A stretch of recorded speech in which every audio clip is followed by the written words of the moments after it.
ಶ್ರೀಗುರುಭ್ಯೋ ನಮಃ. ನಾರಾಯಣಾಯ ಪರಿಪೂರ್ಣಗುಣಾರ್ಣವಾಯ ವಿಶ್ವೋದಯ ಸ್ಥಿತಿಲಯೋನ್ಯತಿಪ್ರದಾಯ ಜ್ಞಾನಪ್ರದಾಯ ವಿಬುಧಾಸುರಸೌಖ್ಯದುಃಖಸತ್ಕಾರಣಾಯ ವಿತತಾಯ ನಮೋ ನಮಸ್ತೆ. ದೇವಂ ನಾರಾಯಣಂ ನತ್ವಾ ಸರ್ವದೋಷ ವಿವರ್ಜಿತಂ ಪರಿಪೂರ್ಣಂ ಗುರುಂಶ್ಚಾನ್ನ ಗೀತಾರ್ಥಂ ವಕ್ಷ್ಯಾಮಿ ಲೇಶತಃ. ಸಮಸ್ತಗುಣ ಸಂಪೂರ್ಣಂ ಸರ್ವದೋಷ ವಿವರ್ಜಿತಂ ನಾರಾಯಣಂ ನಮಸ್ಕೃತ್ಯ ಗೀತಾ ತಾತ್ಪರ್ಯಮುಚ್ಯತೆ. ನಾರಾಯಣಂ ಸುರಗುರುಂ ಜಗದೇಕನಾಥಂ ಭಕ್ತಪ್ರಿಯಂ ಸಕಲಲೋಕ ನಮಸ್ಕೃತಂ ಚ ತ್ರೈಗುಣ್ಯವರ್ಜಿತಮಜಂ ವಿಭುಮಾದ್ಯಮೀಶಂ ವಂದೇ ಭವಘ್ನಮರಾಸುರ ಸಿದ್ಧವಂದ್ಯಂ. ನಾರಾಯಣಂ ನಮಸ್ಕೃತ್ಯ ನರಂ ಚೈವ ನರೋತ್ತಮಂ ದೇವೀಂ ಸರಸ್ವತೀಂ ವ್ಯಾಸಂ ತತೋ ಜಯಮುದೀರಯೇತ್. ಕೃಷ್ಣಾಯ ವಾಸುದೇವಾಯ ಹರಯೇ ಪರಮಾತ್ಮನೇ ಪ್ರಣತಃ ಕ್ಲೇಶನಾಶಾಯ ಗೋವಿಂದಾಯ ನಮೋ ನಮಃ. ಶ್ರೀ ಗುರುಭ್ಯೋ ನಮಃ. ಧರ್ಮಕ್ಷೇತ್ರೇ ಕುರುಕ್ಷೇತ್ರೇ ಸಮವೇತಾಃ ಯುಯುತ್ಸವಃ ಮಾಮಕಾಃ ಪಾಂಡವಾಶ್ಚೈವ ಕಿಮಕುರ್ವತ ಸಂಜಯ. ಭಗವದ್ಗೀತೆಯ 2ನೇ ಅಧ್ಯಾಯದ 13ನೇ ಶ್ಲೋಕ. ದೇಹಿನೋಸ್ಮಿನ್ ಯಥಾ ದೇಹೇ ಕೌಮಾರಂ ಯೌವನಂ ಜರಾ ತಥಾ ದೇಹಾಂತರ ಪ್ರಾಪ್ತಿ ಧೀರಸ್ತತ್ರ ನ ಮುಹ್ಯತಿ ಎಂಬುದರಲ್ಲಿ ಗೀತಾ ಭಾಷ್ಯದಲ್ಲಿ ಆಚಾರ್ಯರು ತಿಳಿಸಿಕೊಟ್ಟ ವಿಚಾರವನ್ನ ನಾವು ನೋಡ್ತಾ ಇದ್ದೀವಿ. ಅಂದ್ರೆ ಇಲ್ಲಿ ವಿಚಾರ ಹೇಳ್ತಾ ಇರೋದು, ದೇಹಕ್ಕಿಂತ ಬೇರೆಯಾದ ಒಬ್ಬ ಆತ್ಮ ಇದ್ದಾನೆ ಹಾಗೆ ಅಂತ. ಅಹಂ ಮನುಷ್ಯ ಎಂಬ ಒಂದು ಎಚ್ಚರ ನಮಗಿರುತ್ತದೆ ನೋಡಿ. ಅಹಂ ಮನುಷ್ಯ ಅದು ಯಾವಾಗಿತ್ತು? ನಾನು ಬಾಲ್ಯಾವಸ್ಥೆಯಲ್ಲಿ ಇದ್ದಾಗಲೂ ಇತ್ತು, ಯೌವನಾವಸ್ಥೆಯಲ್ಲೂ ಇದ್ದು, ವಾರ್ಧಕ್ಯದಲ್ಲೂ ಆ ರೀತಿಯಾದ ಭಾವನೆಗಳು ನಮಗೆ ಸದಾ ಇದ್ದೇ ಇರ್ತದೆ. ಅದು ನಾನು ಮನುಷ್ಯ ಎಂಬ ವಿಚಾರ ಹೋಗ್ತದ? ಅದು ಹೋಗೋದಿಲ್ಲ. ಅದೇ ರೀತಿಯಾಗಿ ಇದರಿಂದ ನಮಗೇನ್ ಸ್ಪಷ್ಟ ಆಗ್ತದೆ? ದೇಹ ಬದಲಾವಣೆ ಆಗ್ತಾ ಇರ್ತದೆ. ದೇಹ ವರ್ಷ ಅದು ಬದಲಾವಣೆ ಆಗ್ತಾ ಇರ್ತದೆ. ಪ್ರಾಕೃತವಾದ ದೇಹ ಅದು. ಹೇಗೆ ಹಾಲು ಅದು ವಿಕಾರ ಒಂದೇ ಹೊಂದುತ್ತದೆ, ಅದೇ ರೀತಿಯಾಗಿ ಈ ಪ್ರಕೃತಿಯ ಈ ಶರೀರ ವಿಕಾರ ಒಂದೇ ಹೊಂದುತ್ತದೆ. ಅದು ನಿಲ್ಸಕ್ಕಾಗೋದೇ ಇಲ್ಲ. ಅದರಿಂದ ನಮಗೆ ಏನು ಸ್ಪಷ್ಟ ಆಗ್ತದೆ? ದೇಹಕ್ಕಿಂತ ಬೇರೆಯಾದ ಮನುಷ್ಯ ಇದ್ರೆ ಮಾತ್ರ ಅಹಂ ಮನುಷ್ಯ ಎಂಬ ಒಂದು ಜ್ಞಾನ ಬರುತ್ತದೆ. ಹಾಗೆ ಅಹಂ ಮನುಷ್ಯ ಎನ್ನುವ ಜ್ಞಾನ ಶರೀರಕ್ಕೆ ಬರಲಿ, ಭಿನ್ನನಾದ ಆತ್ಮನನ್ನು ಯಾಕೆ ಒಪ್ಪಬೇಕು ಹಾಗೆ ಅಂತ ಹೇಳಿದ್ರೆ ಅದು ಬರೋದಿಲ್ಲ ಅಂತ ಆಚಾರ್ಯರು. ಯಾಕೆ? ಜಡವಾದ್ದರಿಂದ. ನಹಿ ಜಡಸ್ಯ ಶರೀರಸ್ಯ ಕೌಮಾರಾದ್ಯ ಅನುಭವ ಸಂಭವತಿ. ಜಡಭೂತವಾದ ಶರೀರಕ್ಕೆ ಆ ಅಹಂ ಮನುಷ್ಯ ಎನ್ನುವ ಜ್ಞಾನ ಹುಟ್ಟೋದಿಲ್ಲ. ಯಾವ ಜಡಕ್ಕೂ ಜ್ಞಾನ ಹುಟ್ಟೋದಿಲ್ಲ ಹಾಗೆ. ಹಾಗಿದ್ರೆ ಮೃತ ಶರೀರಕ್ಕೂ ಕೂಡ ಬರಬೇಕಾಗಿತ್ತು. ಮೃತ ಶರೀರದಲ್ಲಿ ಇಲ್ಲ ನೋಡಿ, ಆ ಜ್ಞಾನ ಇರೋದಿಲ್ಲ. ಅದು ಯಾವ ಚಟುವಟಿಕೆಯನ್ನು ಮಾಡೋದಿಲ್ಲ. ಅದರ ಮೇಲೆ ಬಂದ ಆಕ್ಷೇಪ, ಇಲ್ಲ ಮೃತ ಶರೀರದಲ್ಲಿ ಗಾಳಿಯ ಸಂಚಾರ ಇಲ್ಲ, ಉಸಿರಾಟ ಮುಂತಾದ ಗಾಳಿಯ ಸಂಚಾರ ಇಲ್ಲ, ಅದರಿಂದ ಅದಕ್ಕೆ ಜ್ಞಾನ ಬರಲ್ಲ ಅಂತ ಹೇಳೋಣವೇ ಹಾಗೆಂತ ಹೇಳಿದ್ರೆ ಅದು ಕೂಡ ಇಲ್ಲ. ಯಾಕೆ? ಸತ್ಯೇವ ಅಭಿಶೇಷೇ ದೇಹೇ ಸುಪ್ತ್ಯಾದೌ. ಯಾವ ಸಂಪರ್ಕವೂ ಇಲ್ಲದೆ ನಾವು ಗಾಢ ನಿದ್ರೆಯಲ್ಲಿ ಮಲಗಿರ್ತೀವಿ. ಆ ಸಂದರ್ಭದಲ್ಲಿ ಉಸಿರಾಟ ಇದೆ, ಹೊರಗೆ ಸುಂದರವಾದ ಪದಾರ್ಥಗಳು ಇದೆ, ಆದರೂ ಕೂಡ ಯಾವ ಜ್ಞಾನವೂ ಮನುಷ್ಯರಿಗೆ ಆಗೋದಿಲ್ಲ ನೋಡಿ. ಮನುಷ್ಯರಿಗೆ ಜ್ಞಾನ ಆಗೋದಿಲ್ಲ. ಕನಸು ಅಲ್ಲ, ಕನಸು ಹೇಳ್ತಾ ಇಲ್ಲ, ಸುಷುಪ್ತಿ ಅವಸ್ಥೆಯಲ್ಲಿ, ಗಾಢ ನಿದ್ರೆಯ ಅವಸ್ಥೆಯಲ್ಲಿ ಜ್ಞಾನಾದಿ ವಿಶೇಷ ಅದರ್ಶನಾತ್. ಅದರಿಂದ ಉಸಿರಾಟದಿಂದ ಅಥವಾ ಶರೀರ ಇದ್ದದ್ದಕ್ಕೆ ನಮಗೆ ಜ್ಞಾನ ಬರುವುದಾದರೆ ಗಾಢ ನಿದ್ರಾ ಅವಸ್ಥೆಯಲ್ಲೂ ಕೂಡ ಜ್ಞಾನ ಬರಬೇಕಾಗಿತ್ತು. ಆದರೆ ಹೊರಗಿನ ಪದಾರ್ಥ ಯಾವುದು ನಮಗೆ ಸಂದರ್ಭದಲ್ಲಿ ಬರೋದಿಲ್ಲ ಹಾಗೆ. ಅದರಿಂದ ಶರೀರ ಜಡವಾದ್ದರಿಂದ ಅದಕ್ಕೆ ಜ್ಞಾನ ಇಲ್ಲ, ಜ್ಞಾನ ಹುಟ್ಟೋದಿಲ್ಲ. ಸರಿ, ಹಾಗಿದ್ರೆ ಶರೀರ ಬೇಡ, ಮನಸ್ಸನ್ನ ಹೇಳಲಿಕ್ಕೆ ಏನ್ ತೊಂದರೆ? ಮನಸ್ಸಿನಲ್ಲಿ ಜ್ಞಾನ ಉತ್ಪನ್ನವಾಗ್ತದೆ ಹಾಗೆಂತ ಹೇಳೋಣ. ಆತ್ಮನನ್ನು ಯಾಕೆ ಒಪ್ಪಬೇಕು ಹಾಗೆ ಅಂತ ಒಂದು ಪ್ರಶ್ನೆ. ಜೀವಾತ್ಮನನ್ನು ಯಾಕೆ ಒಪ್ಪಬೇಕು ಅಂತ. ಜೀವಾತ್ಮನಲ್ಲಿ ಪರಮಾತ್ಮ, ಅದರಿಂದ ಆತ್ಮ ಎಂಬ ಶಬ್ದ ಕಾಮನ್ ಆಗಿ ಹೇಳೋದು, ಜೀವಾತ್ಮ ಪರಮಾತ್ಮ ಹಾಗೆಂತ. ಆತ್ಮನನ್ನು ಯಾಕೆ ಒಪ್ಪಬೇಕು? ಬೇಡ ಹಾಗೆಂತ ಹೇಳಿದ್ರೆ ಅದಕ್ಕೂ ಹೇಳ್ತಾರೆ, ಸಮಶ್ಚ ಅಭಿಮಾನೋ ಮನಸಿ. ಆ ಅಭಿಮಾನ ಅಂತ ಏನಿದೆ ಅದು ಮನಸ್ಸಿಗೂ ಹಾಗೆ. ಅಭಿಮಾನ ಇದ್ರೆ ಜ್ಞಾನಾದಿಗಳು ಬರ್ತದೆ. ನಾನು ಎನ್ನುವ ಎಚ್ಚರ ಇದ್ರೆ ಮಾತ್ರ ಮನಸ್ಸಿನಿಂದಲೂ ಕೂಡ ಜ್ಞಾನವನ್ನ ಪಡೀಲಿಕ್ಕೆ ಸಾಧ್ಯ ಹಾಗೆಂತ. ಯಾಕೆ? ಅದು ಕೂಡ ಕಾಷ್ಟಾಧಿವತ್. ಮನಸ್ಸು ಕೂಡ ಕಟ್ಟಿಗೆಯಂತೆ ಕಲ್ಲಿನಂತೆ, ಪಾಷಾಣದಂತೆ. ಅದಕ್ಕೂ ಕೂಡ ಏನಿಲ್ಲ, ಜ್ಞಾನವನ್ನ ಗ್ರಹಿಸುವ ಸಾಮರ್ಥ್ಯ ಅದಕ್ಕೂ ಇಲ್ಲ. ಅಂದರೆ ಜ್ಞಾನವನ್ನ, ಅನುಭವವನ್ನ ಪಡೆಯುವ ಒಂದು ವಿಚಿತ್ರ ಶಕ್ತಿ ಅದು. ಅದಕ್ಕೆ ನೋಡಿ, ಜೀವ ಅಂದ್ರೆ ಏನು ಅಂತ ನಮ್ಮಲ್ಲಿ ಡೆಫಿನೇಷನ್ ಹೇಳುವಾಗ ಇಚ್ಛಾಶಕ್ತಿ, ಜ್ಞಾನಶಕ್ತಿ, ಕ್ರಿಯಾಶಕ್ತಿ ಯಾವುದಕ್ಕೆ ಇದೆಯೋ ಅದನ್ನ ಜೀವ ಅಂತ ಕರಿತೀವಿ. ಜೀವ ಅಂದ್ರೆ ಏನು? ಇಚ್ಛಾಶಕ್ತಿ, ಜ್ಞಾನಶಕ್ತಿ, ಇಚ್ಛಾಶಕ್ತಿ. ಅವನಿಗೆ ಇದು ಮಾಡಬೇಕು ಎಂಬ ಒಂದು ಇಚ್ಛೆ ಇರುತ್ತದೆ. ಅದು ಸ್ವತಂತ್ರವೋ ಅಸ್ವತಂತ್ರವೋ ಮುಂದಿನದ್ದು. ಅದು ಒಟ್ಟು ಇಚ್ಛೆ ಅಂತೂ ಜೀವನಿಗೆ ಇದೆ. ಅಸ್ವಾತಂತ್ರ್ಯ ಇಚ್ಛೆ ಅಂತಾನೆ ಇಟ್ಕೊಳ್ಳೋಣ. ಅದೇ ಸರಿ, ಸಿದ್ಧಾಂತ ಅದೇ. ಅದರಿಂದ ಇಚ್ಛಾಶಕ್ತಿ ಇರಬೇಕು. ಜೀವ ಅಂತ ಹೇಳಿದ್ರೆ ಒಂದು ಇಚ್ಛೆ ಪಡಬೇಕು ಅವನು. ಇದು ಮಾಡೋಣ, ಇದು ಮಾಡಬೇಕು, ಇದು ಮಾಡಬಾರದು ಹಾಗೆಂಬ ಒಂದು ಇಚ್ಛೆ ಅವನಿಗೆ ಇರಬೇಕು. ಆ ಇಚ್ಛೆಗೆ ತಕ್ಕಂತೆ ಅವನು ಏನ್ ಮಾಡ್ತಾನೆ? ಜ್ಞಾನವನ್ನು ಪಡೀತಾನೆ. ಈ ಉದಾಹರಣೆಗೆ, ನನಗೆ ಊಟ ಮಾಡಬೇಕು ಅಂತ ಇಚ್ಛೆ ಇದ್ರೆ ಫಸ್ಟ್ ನಾನು ಅಡಿಗೆಯನ್ನು ಕಲಿಬೇಕು. ಹೇಗೆ ಅಡಿಗೆ ಮಾಡೋದು, ಅಥವಾ ಅಡಿಗೆ ಮಾಡುವರ ಹತ್ರ ಹೋಗಿ ಕೇಳಬೇಕು, ಅಡಿಗೆ ಕೊಡಿ ಅಂತ ನಾನು ಕೇಳಬೇಕು. ಅದರಿಂದ ಪ್ರವೃತ್ತನಾಗ್ತಾನೆ. ಅಡಿಗೆ ಮಾಡಬೇಕು ಅಂತ ನನಗೆ ಇಚ್ಛೆ ಬರಬೇಕು, ಊಟ ಮಾಡಬೇಕು ಅಂತ ಇಚ್ಛೆ ಬರಬೇಕು. ಆಗ ನಾವು ಅಡಿಗೆ ಹೇಗೆ ಮಾಡೋದು ಅಂತ ನೋಡಿ ಕೇಳಿ ತಿಳ್ಕೊತೀವಿ. ಆಗ ಕ್ರಿಯಾಶಕ್ತಿ, ಕ್ರಿಯಾಶೀಲರಾಗಿ ಅಡಿಗೆಯನ್ನು ಮಾಡ್ತೀವಿ. ಹಾಗೆ ನೋಡಿ, ಇದು ಜೀವನ ಲಕ್ಷಣ. ಅದು ಇಚ್ಛಾಶಕ್ತಿ, ಜ್ಞಾನಶಕ್ತಿ, ಕ್ರಿಯಾಶಕ್ತಿ. ಮೊದಲು ಡಿಸೈರ್, ಒಳಗಿನಿಂದ ಇಚ್ಛೆ ಇರಬೇಕು, ತದನಂತರ ನಾಲೆಜು, ತದನಂತರ ಆಕ್ಷನ್. Desire, knowledge, action. ಹಾಗಿದ್ರೆ ಮಾತ್ರ. ಅದರಿಂದ ನಮಗೆ ನಾವು ಕ್ರಿಯಾ ಮಾಡ್ತೀವಿ ಅಂದ್ರೆ ಏನರ್ಥ? ಫಸ್ಟ್ ಬೇಸಿಕಲಿ ನಮ್ಮಲ್ಲಿ ಡಿಸೈರ್ ಇದೆ, ಇದನ್ನ ನಾನು ಮಾಡಬೇಕು ಎಂಬ ಒಂದು ಇಚ್ಛೆ ಇದ್ದದಕ್ಕೆ ನಾವು ಪ್ರವೃತ್ತರಾಗ್ತೀವಿ. ಇಚ್ಛೆ ಇಲ್ಲ ಅಂದ್ರೆ ಪ್ರವೃತ್ತರಾಗೋದಿಲ್ಲ. ಹಾಗೆ ಉದಾಹರಣೆಗೆ, ಪರಮಾತ್ಮನನ್ನ ಕಾಣಬೇಕು ಅಂತ ನಮಗೆ ಇಚ್ಛೆ ಇರೋದರಿಂದ, ಆ ಡಿಸೈರ್ ಒಳಗಿರೋದರಿಂದ ಜ್ಞಾನವನ್ನು ಪಡೀತೀವಿ, ಭಗವದ್ಗೀತಾದಿಗಳನ್ನು ಶ್ರವಣ ಮಾಡ್ತೀವಿ. ತದನಂತರ ಆಕ್ಷನ್, ಧ್ಯಾನ ಮಾಡ್ತೀವಿ. ದೇವರ ವಿಚಾರ ಇನ್ನಷ್ಟು ಧ್ಯಾನ ಮಾಡ್ತಾ ನಮಗೆ ದೇವರ ದರ್ಶನ ಆಗ್ತದೆ. ಹಾಗೆ ಸೊ ಪ್ರತಿಯೊಂದು ಕ್ರಿಯೆಯ ಹಿನ್ನೆಲೆಯಲ್ಲೂ ಕೂಡ ಏನಿರುತ್ತದೆ? ಇಚ್ಛಾಶಕ್ತಿ, ಜ್ಞಾನಶಕ್ತಿ ಇರುತ್ತದೆ.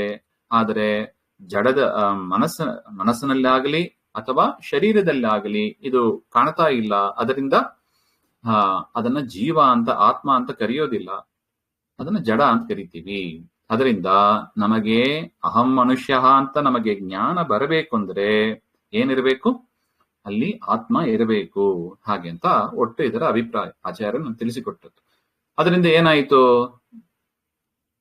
ಹಾಗೆಂತ ಮುಂದೆ ಹೇಳ್ತಾರೆ, ತತ್ಪೂರ್ವದಲ್ಲಿ ದೇಹ ಭಿನ್ನವಾದ ಆತ್ಮ ಇದ್ದಾನೆ ಅಂತ ನಮ್ಮ ಈ ಯುಕ್ತಿಗಳಿಂದಲೂ ತಿಳಿಬಹುದು. ಇದನ್ನೇ ಯುಕ್ತಿ ಎಂದು ಕರೆಯೋದು, ಅಂದ್ರೆ ಲಾಜಿಕಲ್ ರೀಸನಿಂಗ್. ಹಾಗೆ ಅಂತ ಕಾಸ್ ಅಂಡ್ ಎಫೆಕ್ಟ್ ಅಂತ ಸೈನ್ಸ್ ಅಲ್ಲಿ ಏನ್ ಹೇಳ್ತಾರೆ ನೋಡಿ, ಶಾಸ್ತ್ರವನ್ನ ಸೂಪರ್ ಸೈನ್ಸ್ ಅಂತ ಕರೀತಾರೆ. ಈ ಕಾರಣದಿಂದಲೇ ಸೈನ್ಸಿಗೆ ಆತ್ಮನ ಜ್ಞಾನ ಇಲ್ಲ. ಆದರೆ ಸೂಪರ್ ಸೈನ್ಸ್, ಅಧ್ಯಾತ್ಮ ವಿದ್ಯೆಗೆ ಆತ್ಮನ ಪರಿಚಯವನ್ನ ಮಾಡಿಸಿಕೊಡ್ತಾ ಇದೆ. ವೇದದಲ್ಲೂ ಕೂಡ ಇದೆ ಅಂತ ಹೇಳ್ತಾರೆ.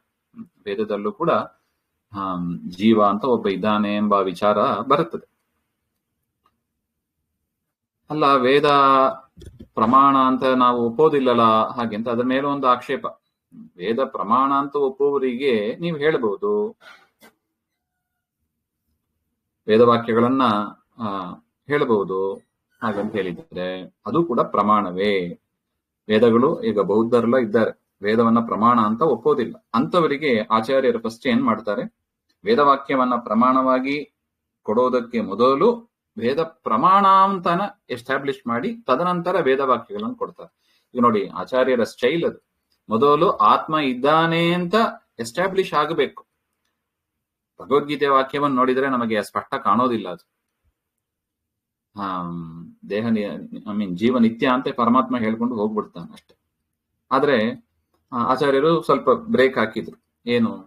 ಇಲ್ಲ, ಫಸ್ಟ್ ಆತ್ಮ ಇದ್ದಾನೆ ಅಂತ ನಾವು ಅರ್ಥ ಮಾಡಿಕೊಳ್ಳೋದು ಹೇಗೆ? ಅದಕ್ಕೆ ಬೇಕಾದ ಕಾರಣಗಳನ್ನು ಕೊಟ್ರು, ಯುಕ್ತಿಗಳನ್ನು ಕೊಟ್ರು, ರೀಸನ್ ಅದನ್ನೆಲ್ಲ ಕೊಟ್ರು. ವೇದವು ಕೂಡ ಪ್ರಮಾಣ ಅಂತ ವೇದ ಪ್ರಮಾಣವನ್ನು ಕೂಡ ಕೊಟ್ರು. ಅದಕ್ಕೆ ವೈದಿಕ ಮತ ಅಂತ ಹೇಳೋದು ನಮ್ದು. ಇನ್ನು ಕೆಲವರು ವೇದಗಳನ್ನು ಒಪ್ಪೋದಿಲ್ಲ. ಹಾಗೆಂದ್ರೆ ಫಸ್ಟ್ ವೇದವನ್ನ ಪ್ರಮಾಣ ಅಂತ ಎಸ್ಟಾಬ್ಲಿಷ್ ಮಾಡೋಣ ಹಾಗೆಂತ ಅದರ ಸಂಬಂಧಪಟ್ಟ ವಾಕ್ಯಗಳನ್ನ ಆಚಾರ್ಯರು ಇಲ್ಲಿ ತಿಳಿಸಿಕೊಡ್ತಾ ಇದ್ದಾರೆ. ಹೇಗೆ ಪ್ರತ್ಯಕ್ಷ ಅಂದ್ರೆ ನಮಗೆ ಸೆನ್ಸ್ ಆರ್ಗನ್ಸ್ ಇಂದ, ಇಂದ್ರಿಯಗಳ ಮೂಲಕ ನಮಗೇನು ಜ್ಞಾನ ಬರುತ್ತದೆ ಅದನ್ನ ಪ್ರತ್ಯಕ್ಷ ಅಂತ ಕರಿತೀವಿ. ಅನುಮಾನ, ಹೀಗೆ ರೀಸನ್ ಅಂತ ನೋಡಿದೀವಿ, ಅದರಿಂದಲೂ ಕೂಡ ನಮಗೆ ಜ್ಞಾನ ಬರುತ್ತದೆ. ರಾತ್ರಿ ಮಳೆ ಬಂದಿರುತ್ತದೆ, ನಾವು ಮಲಗಿರ್ತೀವಿ, ನಮಗೆ ಗೊತ್ತಾಗೋದಿಲ್ಲ. ಬೆಳಿಗ್ಗೆ ಎದ್ದು ನೋಡ್ತೀವಿ ರೋಡ್ ಎಲ್ಲ ಒದ್ದೆಯಾಗಿದೆ. ಏನು ಅನುಮಾನ ಮಾಡ್ತೀವಿ? ಓ, ರಾತ್ರಿ ಮಳೆ ಬಂದಿದೆ ಹಾಗೆ ಅಂತ. ಇದರಿಂದಲೂ ಕೂಡ ನಮಗೆ ಜ್ಞಾನ ಬರ್ತದೆ. ಮಳೆ ಬೆಳಿಗ್ಗೆದ್ದು ಮಳೆ ನೀರು ಕಂಡದ್ದು ಪ್ರತ್ಯಕ್ಷದಿಂದ, ಆದರೆ ಮಳೆ ಬಂದಿದೆ ರಾತ್ರಿ ಜ್ಞಾನ ಬಂದದ್ದು ಹೇಗೆ? ಅದು ಇನ್ಫರೆನ್ಸ್, ಅನುಮಾನದಿಂದ ಹಾಗೆ ಅಂತ ಕರಿತೀವಿ. ಅದರಿಂದಲೂ ನಮಗೆ ಜ್ಞಾನ ಬರುತ್ತದೆ. ಅಂದ್ರೆ ಕಾರಣವನ್ನ ನೋಡಿ ಕಾರ್ಯವನ್ನ ನಾವು ತಿಳ್ಕೊತೀವಿ. ಮಳೆ ನೀರ್ ಕಾಣ್ತಾ ಇರೋದ್ರಿಂದ ಅದು ಮಳೆ ಬಂದಿರುತ್ತದೆ ರಾತ್ರಿಯಲ್ಲಿ ಹಾಗೆ ಅಂತ ನಾವು ತಿಳ್ಕೊತೀವಿ ಹಾಗೆ. ಸೊ ಅದರಿಂದ ಜ್ಞಾನ ಬರೋದು 3ರಿಂದ: ಪ್ರತ್ಯಕ್ಷ, ಅನುಮಾನ, ಆಗಮ ಹಾಗೆ ಅಂತ. ಅದರಿಂದ ಪ್ರತ್ಯಕ್ಷ ಅನುಮಾನಗಳು ಹೇಗೆ ಪ್ರಮಾಣವೋ ಅದೇ ರೀತಿಯಾಗಿ ವೇದಗಳು ಕೂಡ ಪ್ರಮಾಣ ಅಂತ ಹೇಳ್ತಾರೆ. ಪ್ರಾಮಾಣ್ಯಂಚ ಪ್ರತ್ಯಕ್ಷಾಧಿಪತ್ ಅಂತ ಆಚಾರ್ಯರ ಅಭಿಪ್ರಾಯ. ಹೇಗೆ ಪ್ರತ್ಯಕ್ಷ ಅನುಮಾನಗಳು ಪ್ರಮಾಣವೋ ಅದೇ ರೀತಿಯಾಗಿ ಶ್ರುತಿಯು ಕೂಡ ನಚ ಬೌದ್ಧಾಧಿಪತ್. ಅಂದ್ರೆ ಈಗ ನೀ ವೇದ ಪ್ರಮಾಣ ಅಂತ ಹೇಳಿದ್ರೆ ವೇದಕ್ಕೆ ವಿರುದ್ಧವಾಗಿ ಬೌದ್ಧರ ವಾಕ್ಯಗಳು ಇದೆ, ಅದು ಪ್ರಮಾಣ ಅಂತ ಆಗ್ತದೆ ಹಾಗೆ ಅಂತ ಹೇಳಿದ್ರೆ ಬೌದ್ಧಾದಿಗಳ ಶಾಸ್ತ್ರ ಪ್ರಮಾಣ ಅಂತ ಹೇಳಿಕ್ ಬರೋದಿಲ್ಲ. ಯಾಕೆ? ಭ್ರಾಂತಿ ಮೂಲಕತ್ವಾತ್. ಅದು ಮೂಲ ಅಂದ್ರೆ ಅದರ ಸೋರ್ಸ್ ನೋಡಿದ್ರೆ, ಬೌದ್ಧಾದಿ ಶಾಸ್ತ್ರಗಳ ಸೋರ್ಸ್ ನೋಡಿದ್ರೆ ಅದು ಭ್ರಾಂತಿ ಮೂಲಕವಾಗಿದೆ. ಯಾರಿಗೆ ಭ್ರಾಂತಿ ಇತ್ತೋ ಅವರು ಬರೆದ ಗ್ರಂಥಗಳು ಹಾಗೆ ಅಂತ. ಭ್ರಾಂತಿ ಮೂಲತ್ವಾತ್. ಶ್ರುತಿಸ್ತು ಸ್ವತಃ ಪ್ರಮಾಣಮೇವ. ವೇದಗಳು ಭ್ರಾಂತಿ ಮೂಲ ಅಲ್ಲ, ಅದು ಸ್ವತಃ ಪ್ರಮಾಣ ಹಾಗೆ ಅಂತ. ಹೇಗೆ ಹೇಳ್ತೀರಾ ಹಾಗೆಂದ್ರೆ ಆಚಾರ್ಯ ಹೇಳ್ತಾರೆ ಅಪೌರುಷೇಯತ್ವಾತ್. ನೋಡಪ್ಪ, ವೇದಗಳನ್ನ ಯಾರು ರಚನೆ ಮಾಡಿದ್ದಿಲ್ಲ, ಪುರುಷರಿಂದ ರಚಿಸಲ್ಪಟ್ಟದ್ದಲ್ಲ, ಅದು ನಿತ್ಯವಾದದ್ದು ಹಾಗೆ ಅಂತ. ಈಗ ಬೌದ್ಧಾದಿ ಶಾಸ್ತ್ರಗಳು ಯಾರೋ ಒಂದು ವ್ಯಕ್ತಿ ರಚನೆ ಮಾಡಿದ್ರು, ಆ ರಚನೆ ಮಾಡಿದ ವ್ಯಕ್ತಿಯಲ್ಲಿ ಭ್ರಾಂತಿ ಇದೆ, ಅದು ಅವರ ಗ್ರಂಥದಲ್ಲೂ ಕಾಣ್ತಾ ಇದೆ. ಅದರಿಂದ ಬೌದ್ಧಾದಿಗಳ ಶಾಸ್ತ್ರಗಳಲ್ಲಿ ಭ್ರಾಂತಿ ಮೂಲ ಎಂಬ ಒಂದು ದೋಷ ಇದೆ. ಭ್ರಾಂತಿ ಮೂಲಕತ್ವ ತುಂಬಾ ಒಂದು ದೋಷ. ಆದ್ರೆ ವೇದಗಳಿಗೆ ಆ ರೀತಿಯಾಗಿ ಹೇಳಕ್ ಬರೋದಿಲ್ಲ. ಯಾಕೆ? ಅದು ಪುರುಷರಿಂದ ರಚಿಸಲ್ಪಟ್ಟದ್ದೇ ಅಲ್ಲ. ಇಲ್ಲಿ ಪುರುಷರು ಅಂದ್ರೆ ಬರೀ ಮೇಲಂತ ತಿಳ್ಕೋಬಾರ್ದು, ಯಾರೇ ಇರಲಿ, ಶರೀರ ಉಳ್ಳವರೆಲ್ಲ ಪುರುಷರು ಹಾಗೆ ಅಂತ ಅರ್ಥ. ಅದರಿಂದ ಅಪೌರುಷೇಯತ್ವ, ಯಾವ ಪುರುಷರಿಂದಲೂ ರಚಿಸಲ್ಪಟ್ಟದ್ದಲ್ಲ. ಅದರಿಂದ ಅದು ಪುರುಷ ನಿಮಿತ್ತವಾದ ದೋಷ ಅಲ್ಲಿ ಬರ್ಲಿಕ್ಕೆ ಸಾಧ್ಯ ಇಲ್ಲ, ಭ್ರಾಂತಿ ಇತ್ಯಾದಿಗಳು ಬರ್ಲಿಕ್ಕೆ ಸಾಧ್ಯ ಇಲ್ಲ ಹಾಗೆ ಅಂತ ಆಚಾರ್ಯರ ಅಭಿಪ್ರಾಯ. ನಹಿ ಅಪೌರುಷೇಯೇ ಪೌರುಷೇಯ ಅಜ್ಞಾನಾದಯ ಕಲ್ಪಯಿತು ಶಕ್ಯ. ಹೇಗೆ ಈ ಪೌರುಷೇಯ ಪುರುಷರಿಂದ ರಚಿಸಲ್ಪಟ್ಟ ವಾಕ್ಯಗಳಲ್ಲಿ ಅಜ್ಞಾನ, ಭ್ರಾಂತಿ, ಪ್ರಮಾದ, ವಿಪ್ರಲಿಪ್ಸ ಅಂದ್ರೆ ಮೋಸ ಮಾಡುವ ಬುದ್ಧಿ ಇತ್ಯಾದಿಗಳು ನಾವು ಹೇಳ್ಬೋದು. ಪೌರುಷೇಯ ವಾಕ್ಯಗಳಲ್ಲಿ ಹೇಳ್ಬೋದು, ಅವರು ಯಾಕೆ ಈ ಗ್ರಂಥವನ್ನ ರಚನೆ ಮಾಡಿದ್ರು, ಮೋಸ ಮಾಡುವುದಕ್ಕಾಗಿ ಮಾಡಿದ್ರು ಅಂತೆಲ್ಲ ಹೇಳ್ಬೋದು. ಆದರೆ ಆ ರೀತಿಯಾದ ದೋಷಗಳನ್ನ ಪೌರುಷೇಯ ಗ್ರಂಥಗಳಲ್ಲಿ ನಾವು ಯಾವ ರೀತಿಯಾದ ದೋಷಗಳನ್ನ ಹೇಳ್ತೀವಿ, ಅದೇ ರೀತಿಯಾದ ದೋಷಗಳನ್ನ ಅಪೌರುಷೇಯ ವಾಕ್ಯಗಳಲ್ಲಿ ಹೇಳಲಿಕ್ಕೆ ಬರೋದಿಲ್ಲ. ಅದರಿಂದ ಯಾಕೆ? ಪುರುಷನಿಂದ ರಚಿಸಲ್ಪಟ್ಟದ್ದಲ್ಲ ಅದು. ಸುಮ್ಮನೆ ಇಮ್ಯಾಜಿನೇಷನ್ ಮಾಡ್ಲಿಕ್ಕೆ ಬರೋದಿಲ್ಲ, ಕಲ್ಪನೆ ಮಾಡ್ಲಿಕ್ಕೆ ಬರೋದಿಲ್ಲ. ಕಾರಣ ಇರಬೇಕು, ಗೆಸ್ ಮಾಡ್ಬೋದು. ಸುಮ್ಮನೆ ಕಾರಣನೇ ಇಲ್ಲ ಇದಕ್ಕಿದ್ದ ಗೆಸ್ ಮಾಡಿದ್ರೆ ಅದು ಬರೋದಿಲ್ಲ ಹಾಗೆ. ಅತಃ ವೇದ ಸರ್ವಥಾ ನಿರ್ದೋಷ ಪ್ರಮಾಣಭೂತಶ್ಚ. ಅದರಿಂದ ವೇದಗಳು ಸದಾ ನಿರ್ದುಷ್ಟವಾದದ್ದು ಹಾಗೆ ಅಂತ. ವಿನಾ ಚ ಕಸ್ಯಚಿತ್ ವಾಕ್ಯಸ್ಯ ಅಪೌರುಷೇಯತ್ವಂ ಸರ್ವ ಸಮಯ ಅಭಿಮತ ಧರ್ಮಾದ್ಯಸಿದ್ಧಿ. ಅಲ್ಲ, ಅದ್ರ ಮೇಲೆ ಮತ್ತೆ ಒಂದು ಆಕ್ಷೇಪ ಬರುತ್ತದೆ.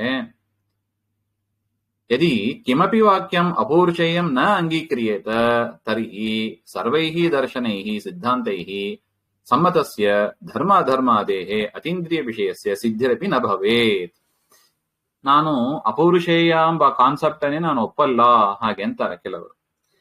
ಪುರುಷರಿಂದ ರಚಿಸಲ್ಪಟ್ಟದ್ದು ಎಂಬ ಅದು ಸಾಧ್ಯನೇ ಇಲ್ಲ. ಅದೇನೇ ಆದ್ರೂ ಕೂಡ ಕನಿಷ್ಠ ದೇವರಿಂದಲಾದ್ರೂ ರಚಿಸಲ್ಪಡಬೇಕು, ಯಾರೂ ಮಾಡೋದೇ ಇಲ್ಲ ಹಾಗೆಂದ್ರೆ ಅದು ಒಪ್ಲಿಕ್ಕೆ ಆಗೋದಿಲ್ಲ ಹಾಗೆ ಅಂತ ಹೇಳಿದ್ರೆ, ನೀವು ಎಲ್ಲಿ ತನಕ ಅಪೌರುಷೇಯತ್ವವನ್ನು ಒಪ್ಪೋದಿಲ್ಲ ಅಲ್ಲಿ ತನಕ ನಮಗೆ ಅತೀಂದ್ರಿಯವಾದ ವಿಷಯಗಳು, ಧರ್ಮಾದಿಗಳು ಅದು ಸಿದ್ಧ ಮಾಡ್ಲಿಕ್ಕೆ ಬರೋದಿಲ್ಲ ಅಂತಾರೆ ಆಚಾರ್ಯರು. ಯಾಕೆಂದ್ರೆ ಧರ್ಮ ಇದು ಸರಿ, ಇದು ತಪ್ಪು, ಹಾಗೆ ಅಂತ ಅದು ಒಂದು ಪುರುಷನ ತಲೆಗೆ ಬಂದಂತೆ ಅದು ಮಾಡ್ಲಿಕ್ಕೆ ಆಗೋದಿಲ್ಲ ಹಾಗೆ ಅಂತ. ಯಾಕೆ? ಆ ಒಂದು ವ್ಯಕ್ತಿ ಆ ರೀತಿಯಾಗಿ ಹೇಳೋದಕ್ಕೆ ಒಂದು ಸೋರ್ಸ್ ಬೇಕಲ್ವಾ? ಸೋರ್ಸ್ ಯಾವುದು ಹಾಗೆ ಅಂತ ಹುಡುಕಿದ್ರೆ ಇನ್ನೊಂದು ವ್ಯಕ್ತಿಯ ಸೋರ್ಸ್ ಹೇಳ್ಬೇಕು. ಈಗ ಬೌದ್ಧರ ಪ್ರಕಾರ ಯಾವುದೋ ಒಂದು ಧರ್ಮ ನಿರ್ಣಯ ಮಾಡ್ತಾರೆ.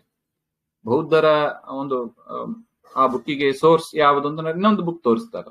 ನೋಡಿ, ನಾನು ಈ ಬುಕ್ ಅನ್ನು ಅನುಸರಿಸಿ ಈ ಪಾಯಿಂಟ್ಸ್ ಅನ್ನು ಹೇಳಿದ್ದೀನಿ, ಅದರಿಂದ ನನ್ನ ಬುಕ್ಕಿಗೆ ಸೋರ್ಸ್ ಯಾವುದು ಇನ್ನೊಂದು ಬುಕ್ ಅನ್ನು ತೋರಿಸ್ತಾರೆ.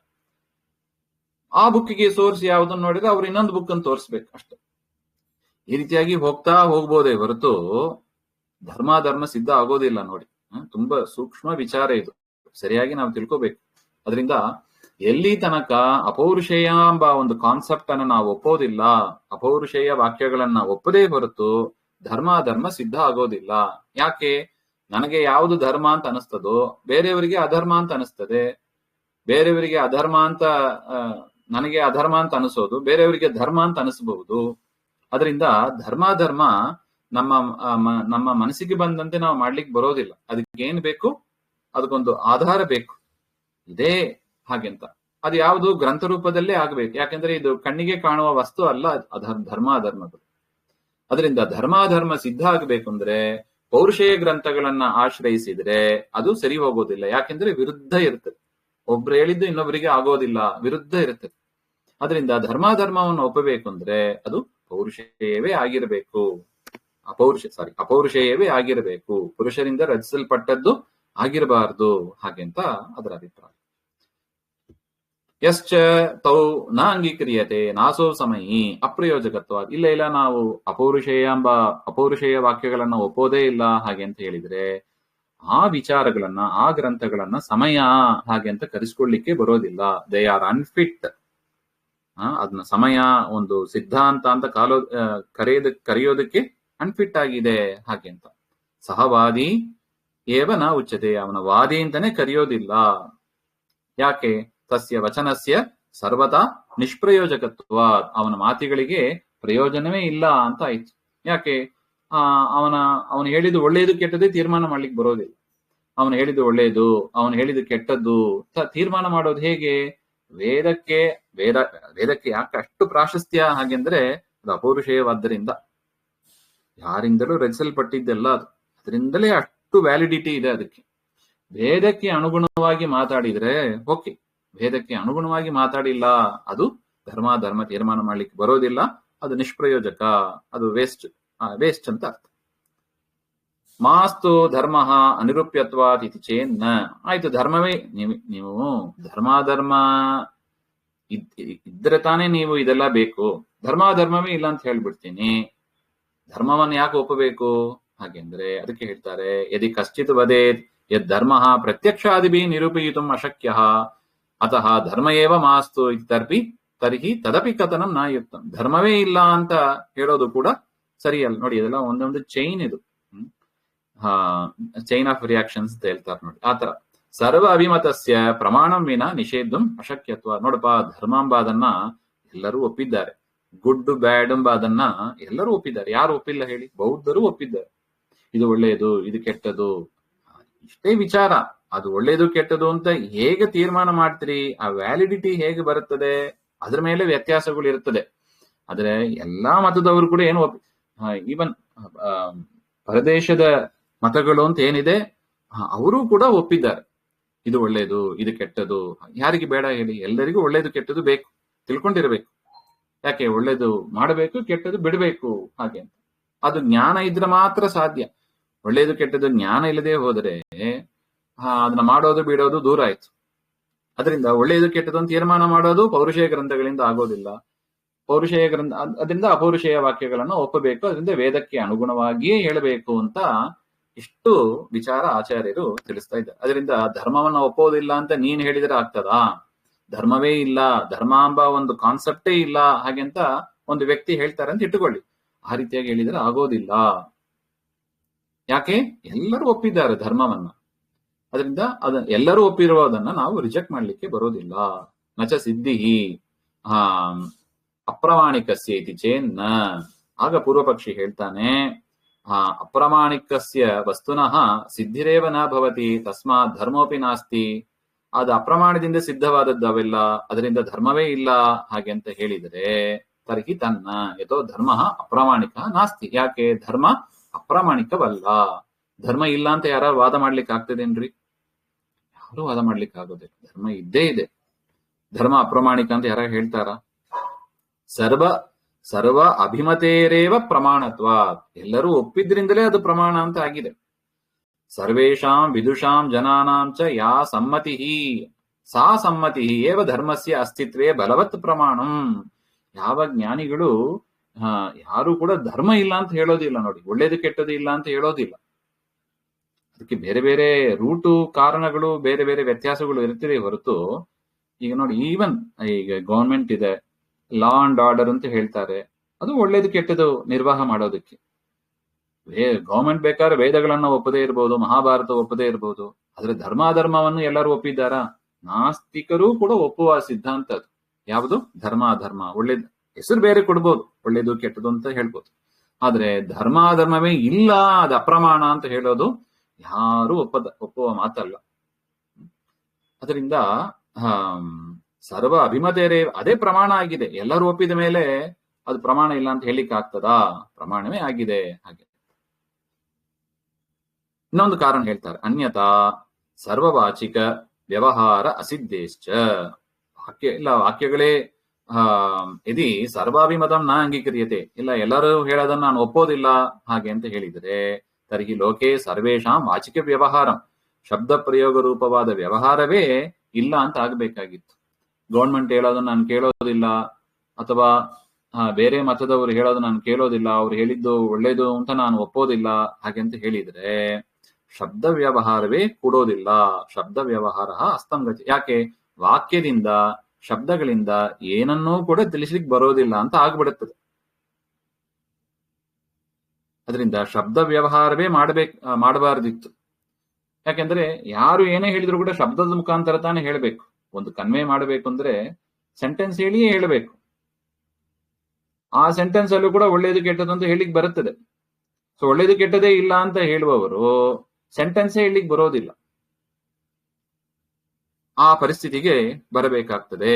ಅದಕ್ಕೆ ಆಚಾರ್ಯ ಹೇಳ್ತಾರೆ, ಅನ್ಯಥಾ ಸರ್ವವಾಚಿಕ ವ್ಯವಹಾರ ಅಸಿದ್ಧೇಶ್ಚ. ಜಗತ್ತಿನಲ್ಲಿ ಯಾರು ಮಾತೇ ಆಡಬೇಕಾದ ಪ್ರಸಂಗ ಬರ್ತಾ ಇದೆ, ಧರ್ಮಾಧರ್ಮವನ್ನು ಒಪ್ಪದೇ ಹೋದರೆ ಹಾಗೆ. ನಚ ಮಯಾ ಶ್ರುತಂ ಇತಿ ತವ ಜ್ಞಾತುಂ ಅಶಕ್ಯಂ. ಇಲ್ಲ, ನಾನು ನಮ್ಮ ಅನುಭವ ಸಿದ್ಧ ನೋಡಿ. ಒಬ್ಬ ವಾಕ್ಯ ಹೇಳಿದರೆ ನಾನು ಕೇಳಿದ್ದೇನೆ ಹಾಗೆ ಅಂತ ಹೇಳ್ತೀವಿ. ಕೇಳಿದ್ದೀವಿ ಅಂದ್ರೆ ಏನರ್ಥ? ಅವನ ವಾಕ್ಯವನ್ನು ಕೇಳಿದ್ದೀವಿ ಅಂತಾನೆ ಅರ್ಥ. ಶಬ್ದ ಕಿವಿಗೆ ಬಿದ್ದಿದೆ ಅಂತಾನೆ ಅರ್ಥ. ಆ ಶಬ್ದಕ್ಕೆ ಒಂದು ಅರ್ಥ ಇದೆ ಅಂತಾನೆ ಅರ್ಥ. ಅದರಿಂದ ವಾಕ್ಯಗಳಿಂದ ಜ್ಞಾನ ಬರೋದಿಲ್ಲ, ವಾಕ್ಯಗಳಿಂದ ನಾವು ಯಾವುದನ್ನು ಸಿದ್ಧಪಡಿಸಕ್ ಬರೋದಿಲ್ಲ. ಬೌದ್ಧರು ಹೇಳುವ ಮಾತಿದೆ. ಅವರು ಆಗಮವನ್ನ ಪ್ರಮಾಣ ಅಂತ ಒಪ್ಪೋದಿಲ್ಲ. ಅದರಿಂದ ಆಚಾರ್ಯರು ಇಷ್ಟು ಅನುಭವ ವಿರುದ್ಧ ಬರುತ್ತದೆ. ಶಬ್ದಗಳಿಂದ ನಮಗೆ ಜ್ಞಾನವೇ ಬರೋದಿಲ್ಲ ಅಂತ ಹೇಳಿದರೆ ನಚ ಮಯಾ ಶ್ರುತಂ ಇತಿ ತವ ಜ್ಞಾತಂ ಶಕ್ಯಂ. ನಾನು ಹೇಳಿದ ಮಾತನ್ನು ಕೇಳಿದಾನೆ ನೀನು ನಿರಾಕರಣೆ ಮಾಡ್ತಾ ಇದ್ದಿ. ಇಲ್ಲ, ವೇದಗಳು ಅಪೌರುಷೇಯ ಅಂತ ಹೇಳಿಕ್ ಬರೋದಿಲ್ಲ, ಅಪೌರುಷೇಯ ಅಂತ ಒಂದು ಇಲ್ಲ ಅಂತ ನೀನ್ ಹೇಗೆ ಹೇಳಿದಿ? ನಾನು ಹೇಳಿದ ಮಾತನ್ನು ಕೇಳಿಕೊಂಡ್ತಾನೆ ಹೇಳಿದಿ. ಮತ್ತೆ ಶಬ್ದ ಪ್ರಮಾಣ ಇಲ್ಲ, ಶಬ್ದದಿಂದ ಜ್ಞಾನವೇ ಬರೋದಿಲ್ಲ ಅಂತ ಹೇಳಿದರೆ, ಅದು ಧರ್ಮಾಧರ್ಮ ಅಂತ ಒಂದು ಇಲ್ಲವೇ ಇಲ್ಲ ಹಾಗೆಂತ ಹೇಳಿದರೆ ಮತ್ತೆ ನಿರಾಕರಣೆ ಮಾಡೋದು ಯಾಕೆ? ಇಷ್ಟೆಲ್ಲ ಪ್ರಶ್ನೆಗಳು ಬರುತ್ತದೆ. ಅದರಿಂದ ಧರ್ಮಾಧರ್ಮ ಒಪ್ಪಬೇಕು. ಆ ಧರ್ಮಾಧರ್ಮ ತೀರ್ಮಾನ ಮಾಡೋದಕ್ಕೆ ಪೌರುಷೇಯವಾದ ಗ್ರಂಥಗಳಿಂದ ಮಾಡಿದರೆ ಅನವಸ್ಥಾ ದೋಷ ಬರುತ್ತದೆ.